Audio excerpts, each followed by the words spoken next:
एक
आसरा भरोसा एक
ओम शांति, ओम शांति, ओम शांति। आज 17 श्रावण 2078 आइतबार बाबा को अव्यक्त महावाक्य। यसको मुख्य सारमा छ वरदाताबाट प्राप्त वरदानहरूलाई वृद्धिमा ल्याउने विधि। वरदाताबाट प्राप्त वरदानहरूलाई वृद्धिमा ल्याउने विधि। वरदाता शिव बाबा। शिव बाबाले दिनहुँ हामी बच्चाहरूलाई वरदान दिइरहनु भएको छ। त बाबाले हामीलाई दिनुभएको वरदानलाई वृद्धिमा कसरी ल्याउने त, कसरी बढाउँदै लैजाने। जति हामीसँग खजाना हुन्छ त्यसलाई बढी कसरी बनाउने त, धेरैभन्दा धेरै कसरी बनाउने, यसैको बारेमा आज बाबा बताउँदै हुनुहुन्छ। जसरी बाहिर पनि हामीले कुनै चिज हैन, केही एकमुठी हामीसँग अन्न छ भने अब त्यसलाई हामीले कसरी बढाउँछौँ। जब हामीले जमिनमा लगाएर त्यसलाई रोप्छौँ अनि के हुन्छ, त्यो धेरै भएर फेरि हामीले प्राप्त गर्न सक्छौँ। त्यसलाई हामीले खाइदिन्छौँ, प्रयोग गर्छौँ भने त्यो बढ्न सक्दैन। राखिराख्छौँ भने पनि सडिहाल्छ। तर प्रयोग गऱ्यौँ, रोप्न सक्यौँ भने बढ्छ। त्यस्तै हामीसँग धन हुन्छ या तन हुन्छ, हाम्रो मन हुन्छ, जति हामीले प्रयोग गर्ने गर्छौँ त्यति के हुन्छ, विकास हुन्छ। मनलाई पनि बुद्धिलाई पनि प्रयोग गर्यो भने, बिजी गरायो भने त्यो बुद्धिमा पनि विकास हुँदै जान्छ, वृद्धि हुँदै जान्छ। जति जति हामीले कुनै पनि चिजलाई प्रयोग गर्दै जान्छौँ त्यति नै त्यसमा वृद्धि हुन्छ। शरीर पनि जति हामीले कार्यमा लगाउँछौँ त्यति एक्टिभ हुँदै जान्छ, स्वस्थ हुँदै जान्छ। मन पनि त्यस्तै हो।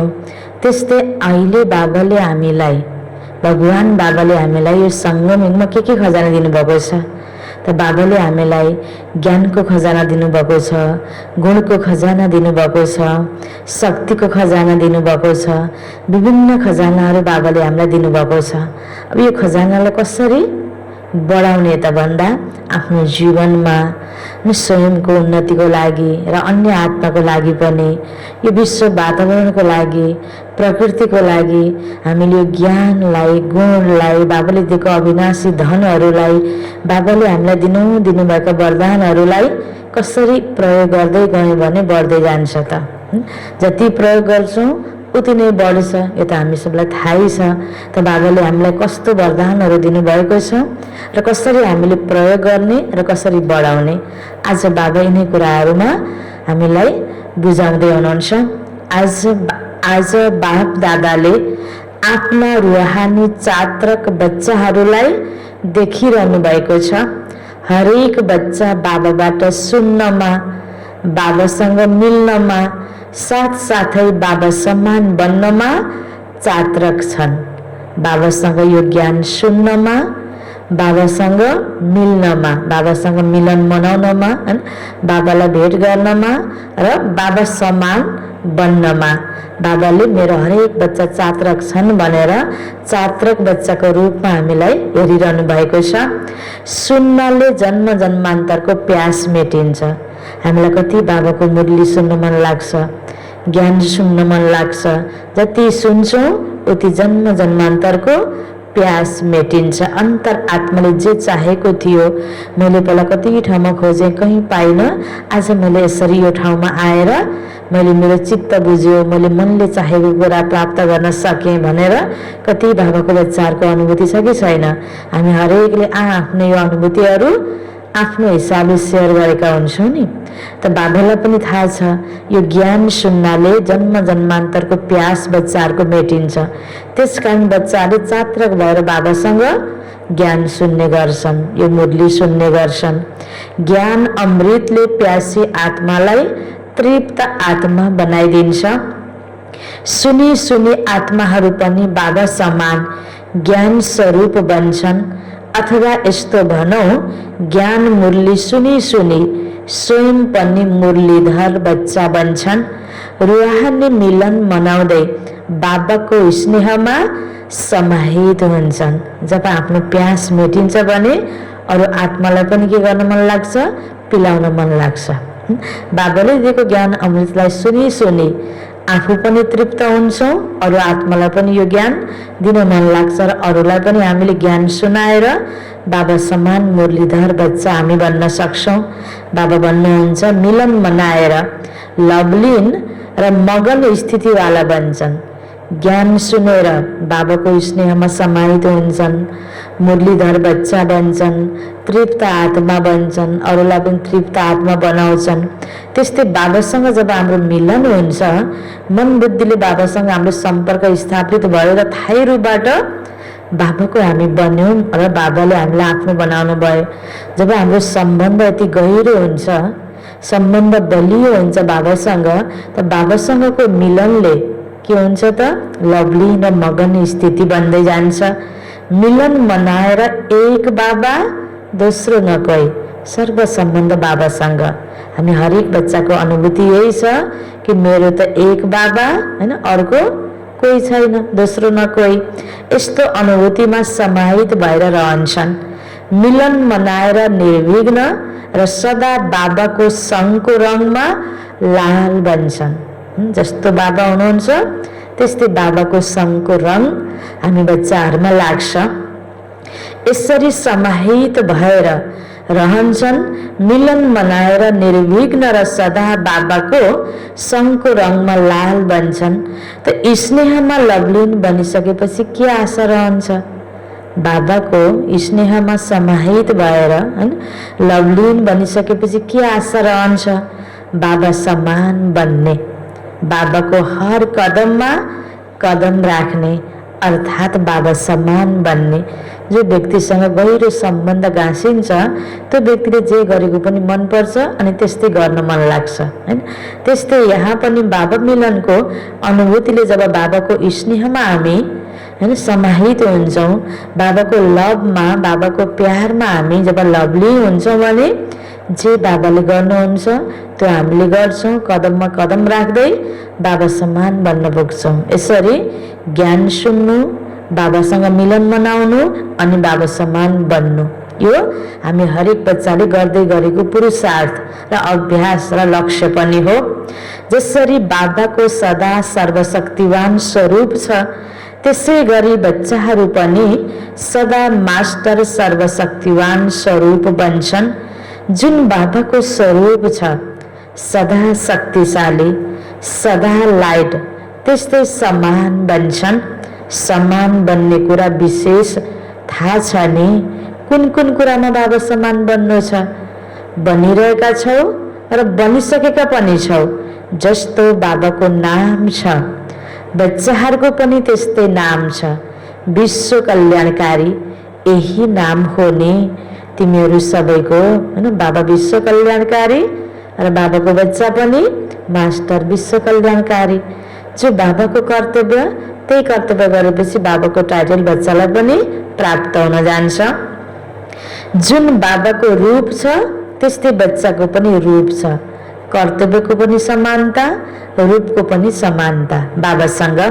त्यसै गरी जुन बाबाका गुणहरू छन् त्यो बच्चाहरूको पनि छ, गुणको पनि समानता, रूपको समानता, गुणको समानता, कर्तव्यको समानता। बाबाका हरेक गुण धारण गर्नेहरू नै बाबा समान बन्छन्। जुन बाबाको कार्य हो त्यो बच्चाहरूको कार्य हुनु छ। सबै कुरामा बाबा समान बन्नु छ। लक्ष्य त सबैको यही हो नि। सम्मुख रहनेवाला मात्र होइनौ, समान बन्नेवाला पनि हौ। यसैलाई भनिन्छ बाबालाई अनुसरण गर्ने। बाबाले जे गर्नुहुन्छ त्यही गर्नु, बाबा समान बन्नु, यसैलाई भनिन्छ बाबालाई अनुसरण गर्नेवाला। त्यसैले आफूलाई चेक गर हैन। बाबाले त देखिरहनु भएको छ, सामूहिक रूपमा सबै बच्चाहरूलाई बाबाले एकै साथ भन्नुभएको छ, तिमी बाबा समान बनि पनि रहेका छौ, बाबा समान बनि पनि सकेका छौँ, कुनै कुरामा समान बनिसक्यौँ होला, कुनै कुरामा बनिरहेका छौँ, कुनै कुरामा बन्न बाँकी छ, या कोही बनिसकेका छौँ, कोही बन्न बाँकी छ। बाबाको त सबै बच्चा अलग अलग थरी थरीको बच्चाहरू छौँ। यज्ञ स्थापना कालदेखि अहिलेसम्म आइपुग्दाखेरि त बाबाले त सामूहिक रूपमा यो मुरलीमा त सबैको लागि बाबाले खजाना पस्किनुहुन्छ। यसबाट हामीले छानी छानी आफूलाई फाइदा हुने, आफूलाई होइन सुइटेबल हुने, आफूले गर्न सक्ने, होइन आफूले गर्न पर्ने यसरी कुराहरूलाई हामीले छान्न सक्नुपर्छ बाबाको मुरलीबाट। त बाबा भन्नुहुन्छ यो बाबाको मुरली सुन्दै गर्दा आफूलाई चेकिङ गर सबै कुरामा म कहाँसम्म बाबा समान बनेको छु। समान बन्ने वरदान सुरुदेखि बाबाले बच्चाहरूलाई दिनुभएको छ। सुरुको वरदान हो, बाबाले दिनुभएको सुरुको वरदान हो, सर्वशक्तिहरूले सम्पन्न भव। लौकिक जीवनमा पिता वा गुरुहरूले वरदान दिन्छन्। के वरदान दिन्छन्? लौकिक जीवनमा गुरुहरूले धनवान भव, पुत्रवान भव, आयुष्मान भव वा सुखी भवको वरदान दिन्छन्। बाप दादाले के वरदान दिनुभयो? लौकिकमा धनवान भव, पुत्रवान भव, आयुष्मान भव या सुखी भव यसरी वरदान दिने गर्छन्। त बाबाले हामी बच्चाहरूलाई सर्वशक्तिले सम्पन्न भव भनेर वरदान दिनुभयो। त सदा ज्ञान धन शक्तिहरूको धनबाट समान सम्पन्न भव। सदा ज्ञान धन र शक्तिहरूको धनबाट सम्पन्न बन। ज्ञानको धन, शक्तिको धन, गुणको धन बाबाले जो दिनुभएको छ त्यसमा तिमी बाबा समान बन, तिमी सम्पन्न बन। बाबा त सम्पन्न हुनुहुन्छ नि, बाबा त सबै गुणको सागर हुनुहुन्छ, बाबा सिन्धु हुनुहुन्छ, भरपुर हुनुहुन्छ, बाबामा कहिले कमी हुँदैन। त बाबाले हामीलाई अहिले दिइरहनु भएको छ, त्यसले हामी पनि कस्तो बन्नु पर्यो? सम्पन्न बन्नु पर्यो। यही ब्राह्मण जीवनको खजाना हो। के खजाना हो? ज्ञान, गुण, शक्ति। यो खजानाले भरपुर बनेको बच्चाहरू बाबाले देख्न चाहनुहुन्छ। त्यसकारण बाबाले वरदान पनि यही दिनुभयो, ज्ञान धनले, सबै शक्तिहरूको धनले तिमी सम्पन्न बन। जहिलेदेखि ब्राह्मण जन्म लियौ त्यति बेलादेखि सङ्गम युगको स्थापनाको कार्यमा अन्तसम्म जिउनु अर्थात् आयुष्मान भव। बाबाको बच्चा भनेपछि सानातिना झिना मसिना कुराले संसारमा आएर होइन शङ्का उपशङ्का गरेर आफ्नो कुनै कमी कमजोरीको कारणले कसैलाई दोषारोपण गरेर यो ज्ञानबाट, यज्ञबाट, ब्राह्मण परिवारबाट, बाबाबाट टाढा हुन नपरोस्। होइन मेरो हरेक बच्चा ज्ञान पाएको दिनबाट अन्त तक यो ज्ञानमा जिउँदै रहोस्। बाबाले के भन्नुभयो? आयुष्मान भव। यस अर्थमा हामी बच्चाहरूलाई सङ्गम युगको स्थापनाको कार्यमा अन्तसम्म जिउनु अर्थात् आयुष्मान भव। बीचमा यदि ब्राह्मण जीवनबाट निस्किएर होइन बाबाको बन्यौ, ब्राह्मण बन्यौ, अब यदि बिचमा हिँड्दा हिँड्दा ब्राह्मण सङ्गठनमा बीचबाट निस्किएर ब्राह्मण जीवनबाट निस्किएर पुरानो संस्कार वा पुरानो संसारमा गयो भने यस्तालाई भनिन्छ जन्म त लिएको तर छोटो आयु भएको। जब सानो बच्चा जन्मिने बित्तिकै 2-4 महिनामै 2-4 वर्षमै होइन शरीर छुट्यो भने आयु कति छोटो रहेछ भनिन्छ। त्यस्तै बाबाको बनेर पनि फेरि टाढा भइहाल्नु, छोटो आयुवाला, किनकि ब्राह्मण जीवनबाट मर्छन्। कोही कोही यस्ता पनि हुन्छन् जो कोमामा जान्छन्, भएर पनि नभए बराबर हुन्छन्, छन् तर नभए बराबर, बोल्न सक्दैनन्, हिँड्न सक्दैनन्, होइन केही गर्न सक्दैनन्, त अरूलाई कोही सहयोग हुँदैन, उसको आफ्नो जीवनको पनि कोही सार हुँदैन। अन्तिम क्षणमा बरु यस्तो हुनुभन्दा त गएकै ठिक हुन्थ्यो भनेर योगदान दिन मन लाग्छ, या त एकदम एक्टिभ भएर फेरि उठेर सबै कुरा गरे हुन्थ्यो, त्यसरी योगदान दिन मन लाग्छ। दुईटामा एउटा हुनु पर्यो। कोमामा बसिरहेर त कोही फाइदा छैन नि। त्यस्तै बाबाको बनेर पनि बाबाको योग, बाबासँग योग नलाग्ने, खुसीको अनुभूति नहुने, कुनै पनि कुराले बाबाको यज्ञमा बाबाको कारोबारमा सहयोग सपोर्टै नहुने हैन, त्यस्तो प्रकारको अवस्था भएर पनि क्या फाइदा, नभए बराबर हुन्छन्। कहिलेकाहीँ जाग्छन् पनि तर त्यो जागेको पनि मरेसम्म नै हुन्छ।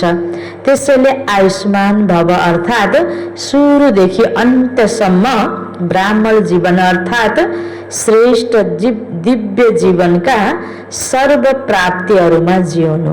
बाबाले बाबाको बच्चा भएपछि जिरहेको, बाँचिरहेको, जिउँदो छ भन्नेको अर्थ कसरी हामीलाई बुझाउनु भयो? हामीले के बुझ्यौँ त बाबाको बच्चा भएपछि बाबासँग योग लगाएर यो ब्राह्मण जीवन छैन्जेल हामीले प्राप्तिको अनुभूति हुनु पर्यो र अरूलाई पनि त्यो प्राप्तिको अनुभूतिहरू नै हामीले सेयर गर्नु पर्यो। बाबाको बनेर प्राप्तिको अनुभूति छैन हैन, बाबाको बनेर पनि सुखी छैन, खुसी छैन, सन्तुष्ट छैन, हाम्रो प्रस्तुति, हाम्रो उद्गार, हाम्रो अनुभूतिहरू हैन, हामीले सेयर गर्ने, सबैलाई बाँड्ने, सुनाउने गरेका कुराहरू, सोच्ने गरेका कुराहरू असन्तुष्टिका छन् भने कस्तो भयो त? मरे समान जस्तै भयो नि, कोमामा गए जस्तै भयो। यो प्राप्तिहरूमा जिउनु भन्नुभयो बाबाले। अन्तिमसम्ममा सङ्गममा बाबासँग हुने प्राप्तिहरूमा जिराख्नु, यो हो सच्चा बाबाको र बाँचिरहेको लामो आयु भएको बच्चा। बाबा भन्नुहुन्छ आयुष्मान भव अर्थात् सुरुदेखि अन्त्यसम्म ब्राह्मण जीवन अर्थात् श्रेष्ठ दिव्य जीवनका सर्व प्राप्तिहरूमा जिउनु। लामो आयुको साथसाथै निरोगी भव, रोगी भएर बाँचिरहेर पनि गाह्रै हुन्छ आफूलाई पनि अरूलाई पनि। त बाबा भन्नुहुन्छ आयुष्मान भवको साथसाथमा सबै प्राप्तिहरूमा जिरहनुको साथसाथमा बाबा भन्नुहुन्छ निरोगी भवको वरदान पनि आवश्यक छ। यदि आयु लामो छ तर मायाको व्याधिले बारम्बार कमजोर बनाइदिन्छ भने त्यो जिउनु पनि जिउनु हुँदैन, रोगी भई बाँचेको जस्तै भयो। त मायाको व्याधिले मनलाई कमजोर नबनाओस्, हाम्रो स्थितिलाई कमजोर नबनाओस्। आध्यात्मिक हिसाबले हामी स्वस्थ हुनु पर्यो। बाबाको पक्का बच्चा, एक्टिभ बच्चा, सेवादारी बच्चा, पोजिटिभ सङ्कल्प गर्नेवाला बच्चा, हर कुरामा राम्रो कुरा मात्रै लिनेवाला, विशेषता मात्रै हेर्नेवाला बच्चा। बाबाले कति कुराहरू हामीलाई सिकाउनु भएको छ। यस्तो आधारमा जे लिने गर्यो त्यही आफूमा भरिन्छ अनि त्यही हामीले सेयर गर्ने हो नि, आफूभित्र जे छ त्यही दिने हो। त्यसकारण बाबाले भन्नुहुन्छ बाबाको बच्चा भइसकेपछि मायाको व्याधिले कमजोर नहोस्। यो ज्ञानको इन्जेक्सन, यो ज्ञानको भिटामिन हैन, योगको इन्जेक्सन, योगको भिटामिन बाबाले अस्तिको मुरलीमा भन्नुभएको थिएन, ABCD यो सब भिटामिनहरू केबाट प्राप्त हुन्छ? शक्तिशाली पावरफुल योगबाट प्राप्त हुन्छ भनेर अघिल्लो अव्यक्त मुरलीमा बाबाले भन्नुभएको थियो। त्यसकारण जति हामी ज्ञान योगमा रमाउन सक्छौँ हैन, जति ज्ञान योगको रुचि छ यसमा चात्रक बन्छौँ भने हामी मजबुत हुन्छौँ, नै त हामी के हुन्छौँ मायाको व्याधिबाट फेरि कमजोर हुन्छौँ। त्यसरी रोगी भएर बाँच्नु पनि भएन। त्यसकारण बाबाले भन्नुभयो एक त आयुष्मान भव, अर्को आयुको साथसाथमा स्वस्थ शरीर, स्वस्थ मन हैन। त बाबाले भन्नुभयो निरोगी भव। यदि आयु लामो छ मायाको व्याधिले बारम्बार कमजोर बनाइदिन्छ भने त्यो जिउनु पनि जिउनु हुँदैन।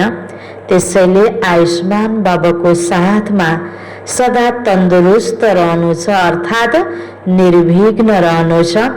बारम्बार अलमलमा वा दिल सिकस्त स्थितिको बेडमा पर्नु छैन। शारीरिक कमजोरीले बिरामी भयो भने हैन हस्पिटलको बेडमा या घरको बेडमा सिकिस्त भएर सुत्नुपर्छ, दबाई लिइराख्नुपर्छ। त्यस्तै मनको कमजोरी भयो, ज्ञान योगको हैन अनुभूति भएन, श्रीमतको बल भएन, सेवाको बल भएन, त्यसलाई सही तरिकाले प्रयोग गर्न सकेनौँ भने अनि के हुन्छ त स्थिति कमजोर हुन्छ, दिल सिकस्त हैन। त्यही न बेडमा बाबा भन्छ दिल सिकस्त स्थितिको बेडमा फेरि परिरहनेवाला हुन्छ। कोही कोही बिरामी भयो भने बेडमा पर्छन् नि, सानातिना समस्याहरू त हिँड्दा डुल्दा पनि खतम गरिदिन्छौ, तर जब कुनै ठुलो समस्या आउँछ अनि अलमलमा पर्छौ हैन, अनि प्रश्नवाचक चिन्हहरू खडा हुन्छन्, यस्तो नहुनु पर्ने, यस्तो किन भयो हैन, दिल सिकस्त स्थिति हुन पुग्छ, दिल सिकस्त बन्छौ अनि मनको हालत कस्तो हुन्छ? शरीर बेडमा पर्यो भने केही गर्न मन लाग्दैन, उठ्न हिँड्न वा खान पिउन केही गर्न मन लाग्दैन नि। त्यस्तै यहाँ पनि के हुन्छ, जब मन कमजोर हुन्छ, दिल सिकस्त स्थिति हुन्छ भने योगमा बस्दा दिल लाग्दैन। अनि के हुन्छ, या त झुटका आउला, या त अन्यत्र बुद्धि गएर बाटोमा खराब गरिरहेका हुन्छौँ, या झुटका खाइरहेका हुन्छौँ। त्यो योगबाट के अनुभूति गर्न सक्दैनौँ। ज्ञान पनि सुन्छौँ तर दिलले सुन्दैनौँ, सेवा पनि दिलले गर्दैनौँ। त्यो के रहेछ त, यो एक प्रकारले रोगी स्थिति हैन। बाबाले भन्नुभयो सेवा पनि दिलले गर्दैनौ, देखाउन वा डरले अथवा लोकलाजले गर्छौ। यस्तोलाई सदाको तन्दुरुस्त जीवन भनिन्न, बिरामी अवस्थाको भयो। त्यसैले आयुष्मान भव अर्थात् निरोगी भव यस्तोलाई भनिन्छ। पुत्रवान भव वा सन्तान भव, तिमीहरूका सन्तान छन् हैन। जसरी बाबाले दुनियाँमा आयुष्मान भव भनेको शरीरमा आत्मा धेरै बेर रहने, शरीर छोडेर जानु नपर्ने, त्यो शारीरिक आयुको कुरा भयो। यहाँ बाबाले के भन्नुभयो, ब्राह्मण जीवनमा आयुष्मान भव भनेको ब्राह्मण जीवनमा बाँचिरहनु। त्यस्तै ब्राह्मण जीवनमा फेरि मन मजबुत भएर खुसी भएर बाँचिरहनु निरोगी भव भन्नुभयो नि। मायाको व्याधि र विघ्नले दिल सिकस्तको बेडमा बस्नु नपर्ने। त्यस्तै बाबाले अर्को के भन्नुभयो, पुत्रवान भव। जसरी दुनियाँमा जो आशीर्वाद दिन्छ त्यसलाई यो ब्राह्मण जीवनमा हामीले बाबाबाट पाएको आशीर्वादलाई कसरी प्रयोग गर्ने र हाम्रो स्थिति कस्तो हुनुपर्छ, यसरी बाबाले अलग अलग आशीर्वादलाई हैन अर्थ्याउँदै हामीलाई बुझाउँदै हुनुहुन्छ। अब पुत्रवान भव भनेपछि कोही जस्तो लौकिकको हिसाबले त हामी बाबाको बच्चाहरूको यो बच्चा त होइन, बाबा भन्नुहुन्छ 2-4 बच्चा त जन्माएका छैनौ। सन्तान भवको वरदान पनि छ नि, त हामीले ज्ञान दिएको आत्माहरू धेरैभन्दा धेरै हुन् भनिन्छ नि। अब पहिला टीका लगाउँदै गयो, सन्तानले डाँडा काँडा भागुन् भनेर यसरी आशीर्वाद दिने। पुत्रवान भव, धेरै सन्तानको हैन, यो बाबु बनोस् आमा बनोस् हैन। त आखिर यहाँ कसरी प्रयोग गर्ने, हामी जो बाबाको बच्चा बन्यौँ, हामीले बाबालाई चिन्यौँ, हामीले अरू धेरैभन्दा धेरै आत्मालाई बाबासँग जोड्न सकौँ। यसरी बाबाले यहाँ भन्नुहुन्छ तिम्रो 2-4 बच्चाको वरदान होइन, 2-4 बच्चाहरूको वरदान यहाँ मिल्दैन। तर जब बाबा सम्मान मास्टर रचयिताको अवस्थामा स्थित हुन्छौ अनि त यी सबै आफ्ना रचना हुन् भन्ने लाग्छ। एउटा दुईटालाई मात्र मेरो होइन, लौकिकमा भएको आफ्नो 2-4 जनालाई मात्र आफ्नो नाता सम्बन्ध होइन, बच्चा बच्ची होइन, सारा संसारलाई आफ्नो लाग्छ। बाबाको रचना सबैलाई आफ्नो रचना लाग्छ। बाबा भन्नुहुन्छ बेहदको मास्टर रचयिता बन्नु नै बेहदको पुत्रवान भव सन्तान भव हुन जान्छ, हदको होइन।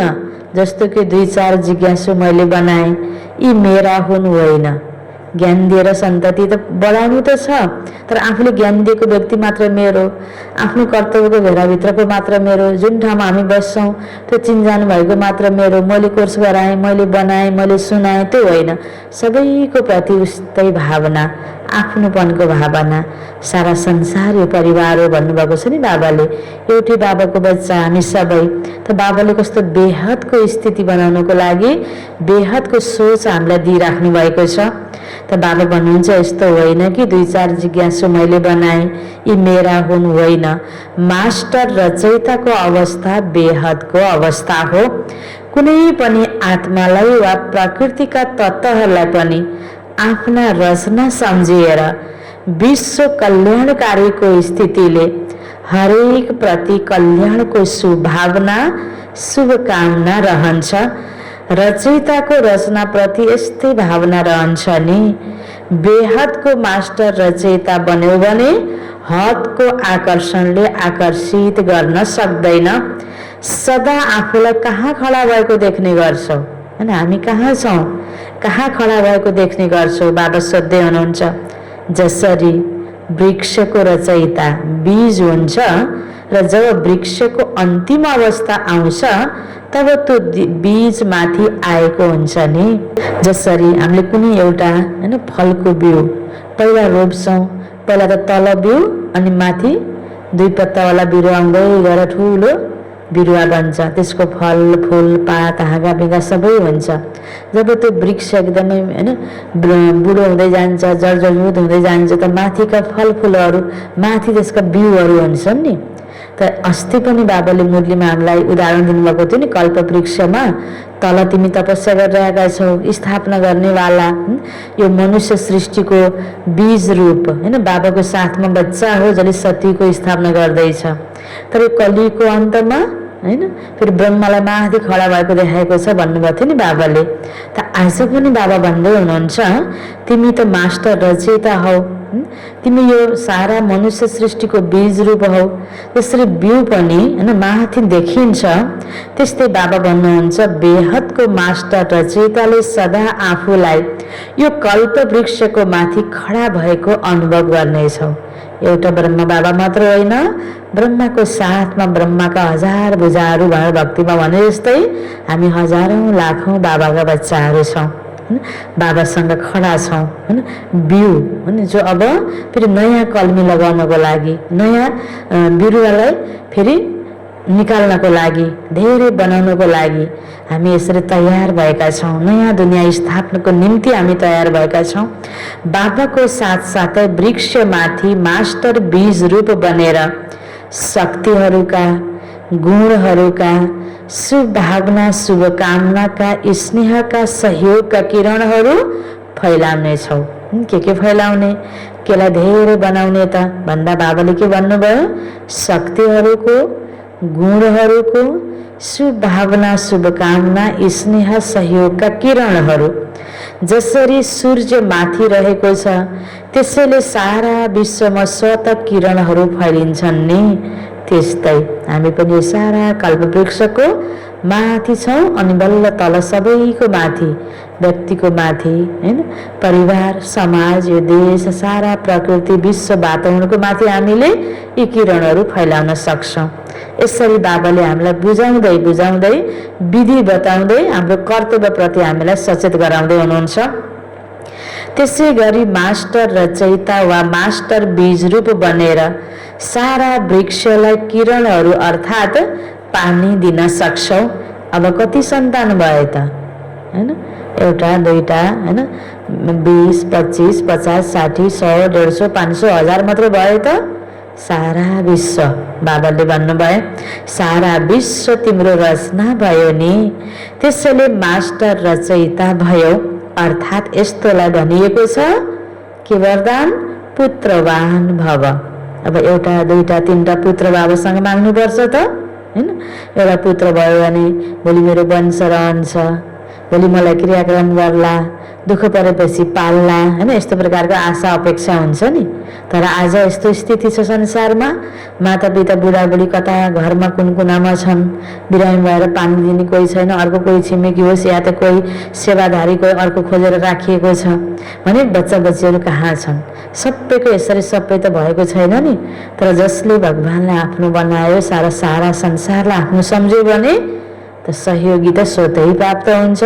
वंश रहिराख्ने भनेर हाम्रो एउटा व्यक्तिले सोचेर रहने होइन। अब कलिको अन्तिम क्षण छ, विनाशको क्षण छ, सतीको पुनर्स्थापनाको लागि बाबाले यो दिएको आज्ञा हो नि। त्यसको एउटा दुईटा पुत्र बनाएर होइन, एउटा दुईटा बच्चा बनाएर अब संसार कलियुगको रूपमा रहिरहने होइन। कलियुग त सतीकमा परिणत हुन छ, दुनियाँ पवित्र चाहिएको छ। बाबाले त्यस कारणले पवित्रताको पाठ पढाउनु भएको छ।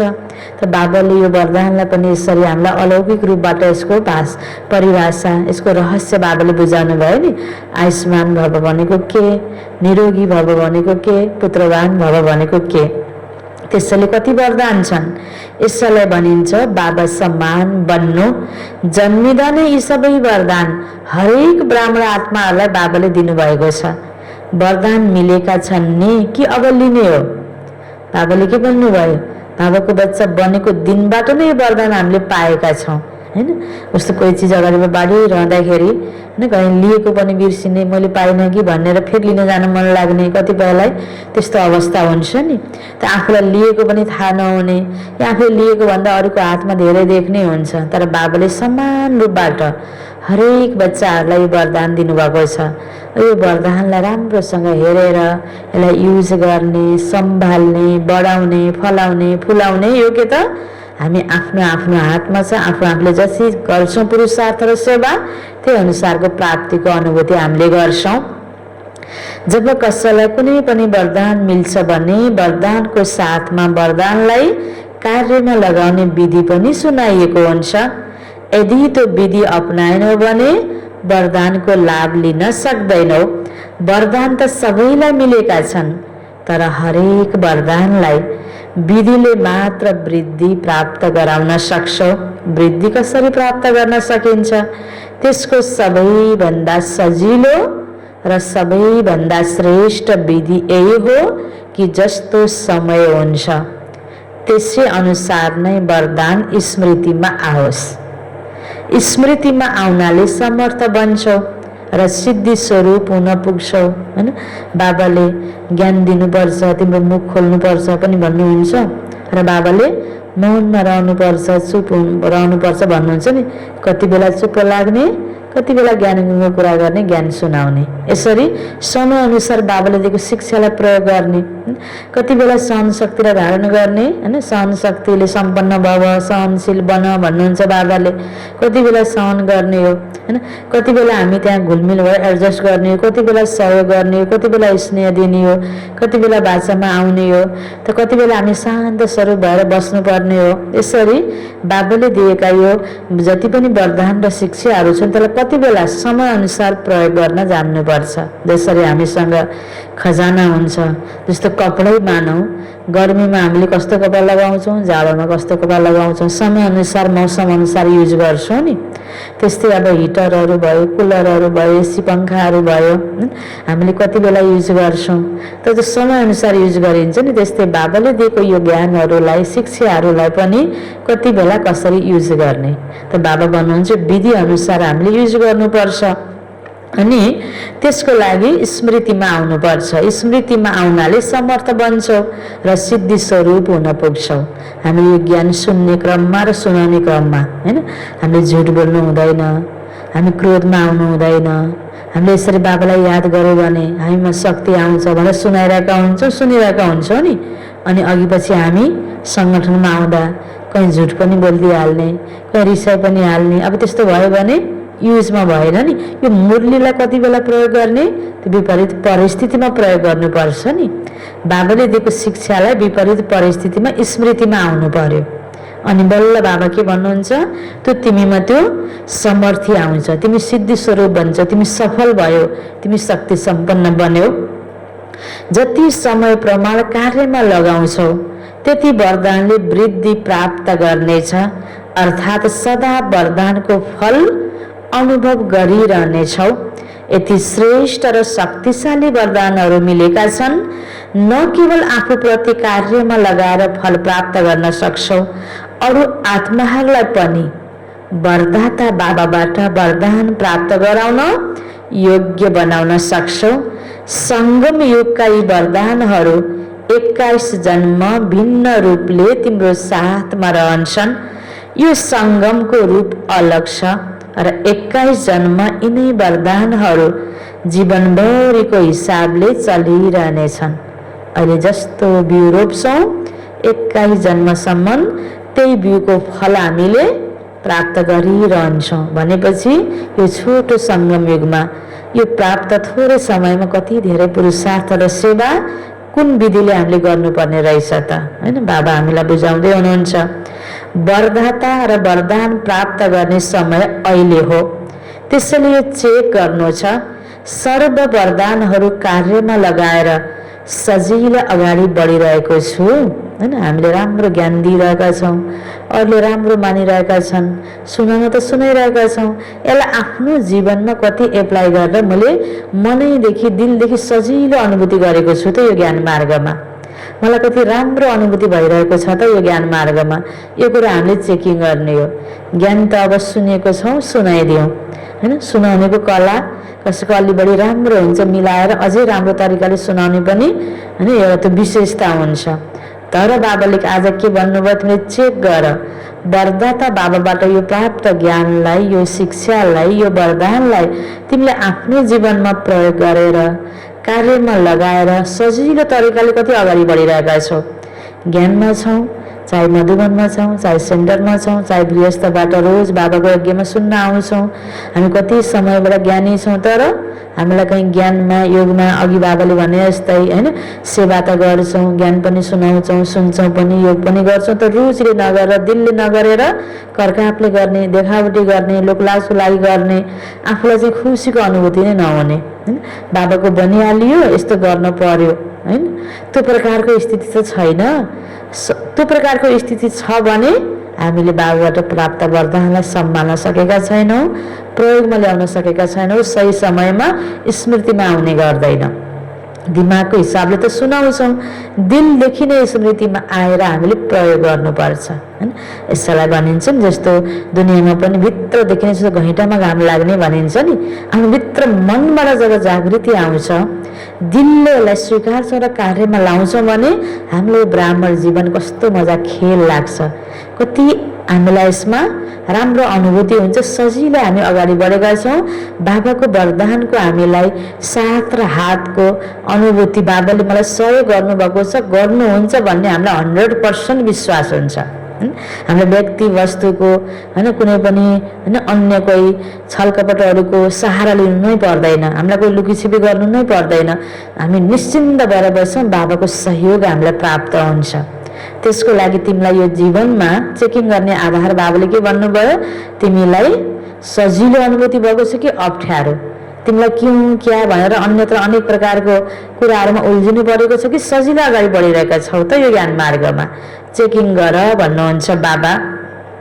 यो वरदानको विशेषता हो, वरदानीलाई कहिले मेहनत गर्नु पर्दैन, कसरी भयो कार्य बाबाले मद्दत गर्नुभयो होइन, मेहनतै गर्नु पर्दैन। भक्त आत्माले पनि मेहनत गरेर थाकेपछि बाबासँग वरदान नै माग्छन्। तिमीहरूसँग पनि जब मानिसहरू आउँछन् योग लगाउने मेहनत गर्न चाहँदैनन्, कुन भाषा बोल्छन् भन्छन्, केवल हामीलाई वरदान दिनुहोस्, शिरमा हात राखिदिनुहोस्, होइन त होइन। तिमी ब्राह्मण बच्चाहरू माथि सदा वरदाता बाबाको हात छ, श्रेष्ठ मत नै हात हो, बाबाको श्रीमत नै बाबाको के हो त हाम्रो लागि वरदानी हात हो। यसरी हामीले बुझ्न सक्नुपर्छ। स्थूल हात त 24 घण्टा राख्दैनन् नि, यो बाबाको श्रेष्ठ मतको वरदान रूपी हात सदा बच्चाहरू माथि छ। को माथि छ? हामी हरेकले अनुभूति गरौँ, मेरो शिरमाथि बाबाको हात छ, वरदानी हात छ। अमृत बेलादेखि लिएर राति सुत्ने बेलासम्म हरेक श्वासको लागि, हरेक सङ्कल्पको लागि, हरेक कर्मको लागि श्रेष्ठ मतको हात छँदैछ। अनि मैले चिन्ता किन गर्नु पर्यो, मनमत किन चलाउनु पर्यो, परमतमा किन हिँड्नु पर्यो, होइन त कसैको सहारा किन लिनु पर्यो, आपत पर्यो भनेर यताउति व्यक्तिहरूलाई किन गुहार्नु पर्यो। बाबा बस जति बेला पनि जता फर्के पनि बाबा, मेरो हर श्वासमा बाबाको सहयोग छ, मेरो हर सङ्कल्पमा बाबाको सहयोग छ, बाबाको श्रीमतको हात मेरो माथि छ। श्रीमतले के भन्छ, जे मलाई गर्न मन लाग्छ, जे मलाई खान मन लाग्छ, जे मलाई सोच्न मन लागेको छ सोचेको छु, जे मैले गरिरहेको छु, के यो श्रीमत अनुसार छ त बाबाको श्रीमत नै हात हो। जब बाबाको श्रीमत अनुसार छ भने मैले बाबाको हात राम्रोसँग पक्रेको छु, या बाबाले मेरो हात पक्रिनु भएको छ, यो हामीले यसरी बुझौँ। त्यस कारण बाबाले भन्नुभयो हरेक कर्मको लागि श्रेष्ठ मतको हात छँदैछ। यही वरदानलाई विधिपूर्वक चलाइरह्यो भने कहिले पनि मेहनत गर्नु पर्दैन। जसरी देवताहरूको लागि गाइन्छ, इच्छा मात्रम अविद्या, यो हो फरिस्ता जीवनको विशेषता।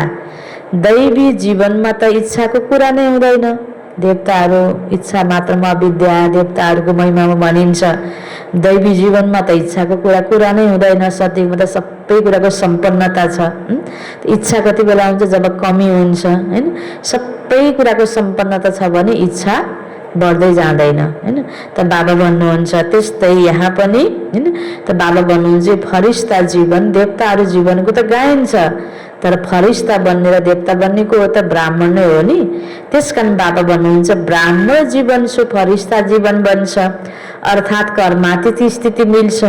कुनै पनि शुद्ध कर्म वा व्यर्थ कर्म वा विकर्म वा पछिल्ला कर्म कुनै पनि कर्मको बन्धनमा बाँधिएर गर्नुलाई कर्मातीत अवस्था बनिँदैन। कुनै पनि हामीले शुद्ध कर्म गर्न लागेका हुन्छौँ, त्यो शुद्ध कर्म, व्यर्थ कर्म या विकर्म या पछिल्ला कर्म, कर्मको बन्धनमा बाँधिएर गर्नुलाई बाबाले भन्नुहुन्छ कर्मातीत बनिँदैन। राम्रो कर्मको पनि बन्धन हुनु भएन, नराम्रो कर्मको पनि बन्धन हुनु भएन। राम्रो गरे पनि नराम्रो गरे पनि त्यसको प्रभावमा आउनु भएन। कर्मबाट अतीत, हैन, कर्मातीत अवस्था। एउटा हुन्छ कर्मको सम्बन्ध, अर्को हुन्छ बन्धन। जसरी यो गाइन्छ, हदको इच्छाबाट अविद्या, त्यसै गरी फरिस्ता जीवन वा ब्राह्मण जीवन अर्थात् मुस्किल शब्दको अविद्या। मुस्किल शब्द ब्राह्मणको डिक्सनरीमा हुँदैन भन्नुहुन्छ बाबा। हाम्रो साथ कसरी गर्ने भनेपछि बाबाले गर्नुहुन्छ भनेपछि कसरी भएर मुस्किलको शब्द आउँदैन नि, हैन। त बाबा भन्नुहुन्छ मुस्किल शब्दको अविद्या, बोझबाट अविद्या, थाहा नै हुँदैन त्यो कस्तो हुन्छ। त्यसैले वरदानी आत्मा अर्थात् मुस्किल जीवनको अविद्याको अनुभव गर्नेहरू, यस्तालाई भनिन्छ वरदानी आत्मा। त्यसैले बाबा समान बन्नु अर्थात् सदा वरदाताबाट प्राप्त भएका वरदानहरूद्वारा पालिनु, सदा निश्चित विजयको अनुभव गर्नु। कति बच्चाहरूले पुरुषार्थ त राम्रो गर्छन्, तर पुरुषार्थलाई बोझ अनुभव गरियो भने त्यो यथार्थ पुरुषार्थ हुँदैन। अटेन्सन राख्नु यो ब्राह्मण जीवनको विधि हो। अटेन्सन त राख्नुपर्छ, ध्यान त दिनुपर्छ। ध्यान दिनुपर्छ वा ध्यान दिनुपर्ने कार्यलाई नै टेन्सन सम्झियो भने, हैन, अटेन्सनलाई टेन्सन सम्झियो, बोझा सम्झियो भने फेरि बाबाले के भन्नुभयो, त्यो पुरुषार्थ हुँदैन, हैन, यथार्थ पुरुषार्थ हुँदैन। अटेन्सन टेन्सनमा परिवर्तन भयो, त्यो सही पुरुषार्थ भएन। स्वाभाविक अटेन्सन रहँदैन भने यस्तोलाई पनि यथार्थ अटेन्सन बनिँदैन, हैन। अब अमृत बेला उठ्नु छ, यति बजे मलाई मुरली क्लासमा जानु छ, हैन। अब बोल्ने बेलामा कसैसँग नरिसाइकन बोल्नु पर्छ, ध्यान त दिनुपर्छ नि, हैन। अटेन्सनै नदिनु पनि यथार्थ पुरुषार्थ होइन, तर दिनु पर्यो भयो। धेरै बोझाको फिलिङ गर्नु पनि यथार्थ पुरुषार्थ होइन, बीचमा ब्यालेन्स हुनु पर्यो। बाबा भन्नुहुन्छ जसरी जीवनमा स्थूल ज्ञान छ, यो चिज राम्रो छ, यो कुरा गर्नुहुन्न, यो कुरा गर्नुहुन्छ, यो कुरा गर्नु हुँदैन, त्यसैले नलेजको आधारले जो नलेजफुल हुन्छन् तिनीहरूको निशानी हुन्छ, अर्थात् तिनीहरू स्वाभाविकमा अटेन्सन रहन्छ। यो खानु हुन्छ, यो खानु हुँदैन, यो गर्नुहुन्छ, यो गर्नु हुँदैन भन्ने हरेक कदममा टेन्सन रहँदैन। अटोमेटिक त्यो स्वभावले त्यो कुरा गरिरहेका हुन्छन्। यो गरौँ वा नगरौँ, यो खाऊँ वा नखाऊँ, यसरी चलौँ वा नचलौँ, स्वाभाविक ज्ञानको शक्तिद्वारा अटेन्सन रहेको हुन्छ। त्यसै गरी दुनियाँको कोही व्यक्तिहरू, समझदार व्यक्तिहरू, ज्ञानी व्यक्तिहरूले कसरी अटेन्सन दिन्छन्, त्यस्तै बाबाले भन्नुभयो यथार्थ पुरुषार्थीको, यहाँको बाबाको बच्चाको यथार्थ पुरुषार्थीको हर कदममा, हर कर्ममा स्वाभाविक अटेन्सन हुन्छ। किनकि ज्ञानको लाइट माइटले स्वत यथार्थ रूपले, यथार्थ रीतिले चलाइरहेको हुन्छ। त्यसैले पुरुषार्थ गर, अटेन्सन अवश्य पनि राख, तर टेन्सनको रूपमा होइन। जब टेन्सनमा आउँछौ तब चाहन्छौ धेरै काम गर्न वा बन्न चाहन्छौ नम्बर 1, तर टेन्सनले जति चाहन्छौ त्यति गर्न दिँदैन। जे बन्न चाहन्छौ त्यो बन्न दिँदैन। टेन्सनले टेन्सन पैदा गर्छ, टेन्सनै बढाउँछ। किनकि जे चाहन्छौ त्यो हुँदैन अनि टेन्सन बढ्छ। अनि मैले कति ध्यान दिएको, गर्छु भनेको भएन, अवस्था त दिल सिकस्ताको भयो। गरेर अनुभूति बटुल्नु पर्यो नि, सफल भएको। त्यो भएन भने त पुरुषार्थ यथार्थ रहेनछ।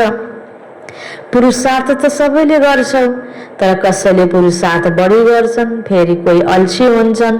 जे हुनु छ त्यो हुन्छ, हेरौँला कसले देखेको छ र, अल्छीको भाषा, हैन। कसले सुन्छ यस्तो पनि भन्छन्। न त्यो राम्रो न यो राम्रो। त्यसैले ब्यालेन्सले बाबाको ब्लेसिङ र वरदानको अनुभव गर्नु छ।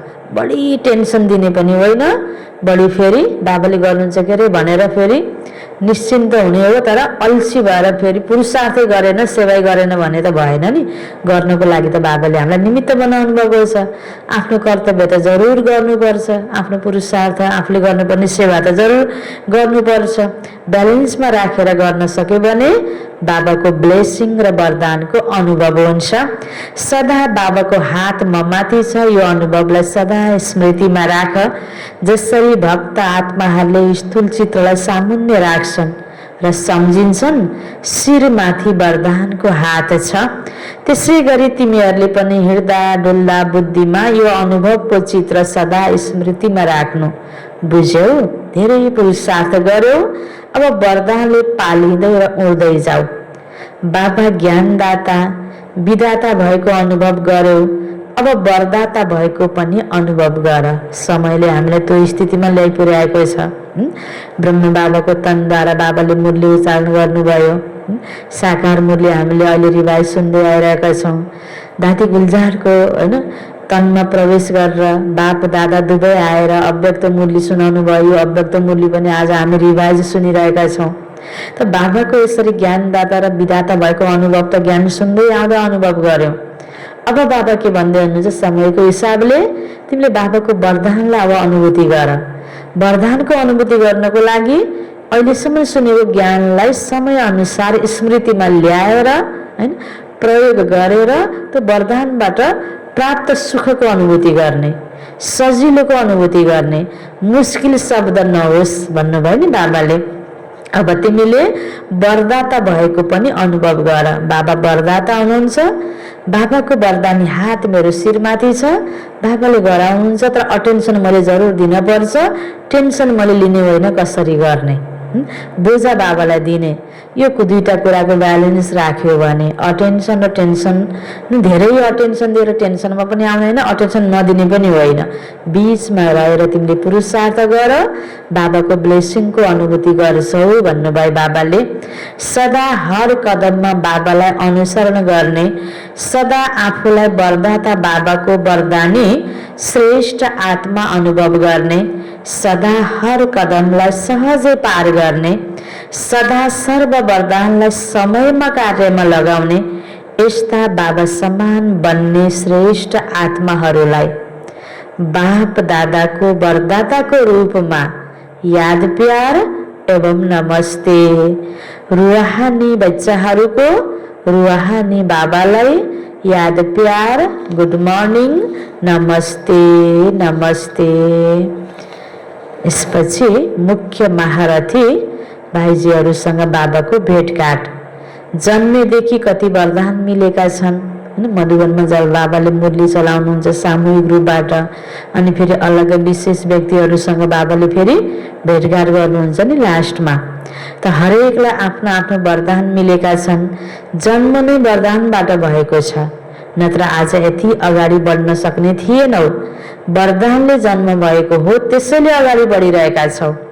पाण्डवहरूको महिमा कम कहाँ छ र? हरेकको विशेषतालाई वर्णन गर्यो भने कति हुन्छ एउटा एउटा बाबाको बच्चाहरूको, पाण्डवहरूको। यो जुन भागवत बनेको छ त्यो बन्छ। बाबाको नजरमा हरेकका विशेषता छन्। अरू केही देखेर पनि देख्नुहुन्न, जानेर पनि जान्नुहुन्न। त्यसैले विशेषताले सदा अगाडि बढाइरहेको छ र बढाइरहनेछ। जो जन्मैदेखि वरदानी आत्माहरू हुन्छन् तिनीहरू कहिल्यै पनि पछाडि हट्न सक्दैनन्। सानोतिनो परीक्षा र परिस्थितिले व्यक्तिहरूको कोही विरोधाभासले, कोही चिजको कमीले होइन, त्यो वस्तुको अप्राप्तिले पछाडि हटाउँदैन। जो जन्मैदेखि वरदानी बाबाको जो बच्चा छ उसलाई कुनै पनि कुराले छेक्दैन। भनिन्छ नि, खाने मुखलाई जुगाले छेक्दैन। जहाँ इच्छा हुन्छ त्यहाँ उपाय हुन्छ। गर्ने व्यक्तिलाई कसैले पनि रोक्नै सक्दैन। जसो विल पावर भनिन्छ नि, केही गर्छु भनेर त्यो प्रकारको भित्रदेखिको आन्तरिक इच्छा छ, दृढ इच्छा शक्ति छ भने उसले जसरी पनि गर्छ होइन। अपाङ्ग व्यक्ति पनि सगरमाथाको टुप्पोमा पुग्न सक्छ, त्यो विल पावर। त बाबाले जन्मेदेखि नै यो वरदान हामीलाई दिनुभएको छ। यो वरदानको अनुभूति हामी हरेकले गरौँ। सदा उड्ने वरदानी आत्माहरू हुन्छन्। वरदाता बाबाको वरदानले अगाडि बढाइरहेको छ। पाण्डवहरू गुप्त रहन्छन्, तर बाप दादाको दिलमा सदा प्रत्यक्ष छन्। बाबाले शक्तिहरूलाई निमित्त बनाउनु भएको छ देख्नमा, हैन, सधैँ ज्ञान सुनाउने, हैन, गद्दीमा बसेर बाबाको मूल्य सुनाउने त शक्तिहरू, तर पाण्डवहरूको पनि उत्तिकै यहाँ सहभागिता छ, सहयोग छ, सपोर्ट छ। गुप्त रूपबाट यज्ञलाई अगाडि बढाउनको लागि यसको महिमा बाबा गर्दै हुनुहुन्छ। राम्रा राम्रा योजना त पाण्डवहरूले नै बनाउँछन्, शक्तिहरूले स्वीकार गर्छन्, तर कमाल त ल्याउनेहरूको नै हुन्छ। यदि ल्याउनेले ल्याइदिएन भने स्वीकार के को गर्ने? बाहिर बाहिर जता पनि सजिलै हिँड्न सक्ने पाण्डवहरू हुन्छन्, समाजमा कन्ट्याक्टमा आउन सक्ने पनि पाण्डवहरू हुन्छन्। बाबाले भने सुरको स्थापना कालदेखि कसरी दादीहरूलाई भाइजीहरूले मद्दत गर्नुभयो, जगदीश भाइजीदेखि लिएर, हैन, सबै सिनियर भाइजीहरूले। त बाबाले यो महारथी भाइजीहरूको अगाडि यसरी यो महावाक्य उच्चारण गर्दै हुनुहुन्छ। त्यसैले पाण्डवहरूलाई विशेष आफ्नो वरदान छ, याद र सेवाको बल विशेष मिलेको छ। यादको पनि बल विशेष मिल्छ र सेवाको बल पनि विशेष मिल्छ। किन? त्यसको पनि कारण छ, किनकि जो जति आवश्यक परेको समयमा कार्यमा आएको छ उसलाई विशेष वरदान मिलेको हुन्छ। जसरी एउटा व्यक्ति सिकिस्त बिरामी छ, त्यति बेला नै उसलाई 5 रुपियाँको ट्याब्लेटले त्यो बिरामी ठिक हुनेवाला छ भने यति बेला म यो दिन सक्दैन, भोलि आउनु, हैन, अनि मैले प्लेन चार्टर गरेर अर्को ठाउँमा जजना लैजाउँला भनेर त भएन नि, हैन। त्यति बेला एकैछिनको उपस्थिति र त्यो अलिक एउटा गोली औषधिले ठिक हुनेवाला छ, भोलि त्योभन्दा महँगो राम्रो प्रकारको औषधि ल्याएर पनि ठिक हुँदैन नि। समयमा गरेकाको महत्त्व हुन्छ, सिजनमा रोपेको बिउ फलीभूत हुन्छ नि। त्यस्तै बाबा भन्छ यहाँ पनि बाबाको यज्ञमा परेको बेलामा, आवश्यक भएको बेलामा जसले सहयोग गर्छ त्यसको फल धेरै गुणा प्राप्ति हुन्छ। जसरी बाबाको विशेष प्रोग्रामहरू हुन्छ, पर्वहरू हुन्छ, हैन, यज्ञमा कोही आवश्यक परेको, हैन, कोही हरेक चिजहरू हुन्छ, त्यो आवश्यक परेको बेलामा दिएको महत्त्व भयो, हैन। कहीँ भवन बनिरहेको छ या, हैन, कहीँ विशेष प्रोग्रामको आयोजना गरिएको छ, त्यो बेलामा धेरै थोर यथाशक्ति, हैन, खुसी दिलले जति गर्छौँ त्यसको महत्त्व हुन्छ। र आफूसँग धेरै भएको बेलामा यो मेरो लगाइदिनुहोस् भनेर दिएको फरक पर्छ। त्यसकारण बाबा भन्नुहुन्छ समयमा विशेष पाण्डवहरूको जो आवश्यकता थियो यज्ञमा, जति बेला त्यो पुरानो सिनियर जो भाइजीहरू, महारथी भाइजीहरू, त्यति पढे लेखेको भाइजीहरू त्यो बेलामा आएर सानोभन्दा सानो पनि कार्य गरेर बाबाको यज्ञलाई अगाडि बढाउनु भयो नि। समयमा कुनै पनि ह्यान्ड्स पनि जब बाबाको यज्ञमा आउँछ त्यसको महत्त्व हुन्छ, चाहे त्यो अनपढ होस्, हैन, जस्तो सुकै किन नहोस्, समयमा उसले बाबाको आवश्यक समयमा आयो। आफूलाई आउन मन लागेर सजिलोको लागि, आफूलाई विभिन्न प्रकारको जन्जाल दुःखबाट, हैन, घरमा गाह्रो भएर म आउँछु भनेर आफूलाई व्यक्तिगत सुखको लागि आएर भएन, आवश्यक समयमा सुख त्यागेर पनि जो आउन सक्छ र यहाँ आएर पनि योगदान राम्रो तरिकाले दिन्छ त्यसको महत्त्व हुन्छ। आवश्यक बेलामा बाबाको लागि सहयोगी बन्नु, यस्तै चाहे, हैन, समर्पित भएर रहनुको लागि यज्ञभित्र, चाहे बाहिर, हैन, दिनहुँ सुनेर हरेक कार्यलाई अगाडि बढाउनुको लागि हो, हैन। त बाबा भन्नुहुन्छ समयमा यो यसरी स्थापनाको कालमा जसरी सुरुमा जब स्थापना भयो त्यसबेला तिमी पाण्डवहरू मर्ज थियो, इमर्ज थिएनौ, शक्तिहरू नमुना बने र ती नमुनालाई देखेर अरू अगाडि बढे। यिनीहरू आवश्यकताको समयमा नमुना बने। त्यसैले जति जो आवश्यकताको समयमा सहयोगी बनेका छन्, चाहे जीवनले, चाहे सेवाले, तनले, मनले, धनले या जनले, हैन, जसले सहयोग गर्यो यज्ञमा बाबा कार्य अगाडि बढाउनलाई, चाहे आफू तन सहित, मन सहित, धन सहित सम्मिलित भएर होस् या आफ्नो परिवारजनलाई सेवामा लगाइदिएर होस्, आफ्नो धनलाई लगाइदिएर होस्, जो सहयोगी बन्यो समयमा तिनीहरूलाई ड्रामा अनुसार विशेष बल मिल्छ। आफ्नो पुरुषार्थ त हुन्छ नै, तर थप बल पनि मिल्छ। पुरुषार्थले गर्ने बलको साथसाथै समयमा यज्ञलाई सहयोग गरेको, बाबाको कारोबारमा सहयोग गरेको बच्चालाई विशेष एक्स्ट्रा बल प्राप्त हुन्छ भन्नुहुन्छ बाबा। यहाँ त जति सक्यो हामीले सेवा गर्ने हो, दिने हो, अपेक्षा कम गर्ने हो, हैन। आफूले पाल्न बढी लिने तर योगदान कम गर्यो भने पनि भएन। जति सक्यो हामीले योगदान दिन सक्यो भने विशेष, हैन, परेको बेलामा गर्नुपर्ने आवश्यक समयमा गर्यो भने त्यसको फल विशेष एक्स्ट्रा प्राप्त हुन्छ, थप बल मिल्छ। सेवा गर्नाले सर्व आत्माहरू खुसी हुन्छन्। त्यसको पनि धेरै बल मिल्छ हैन।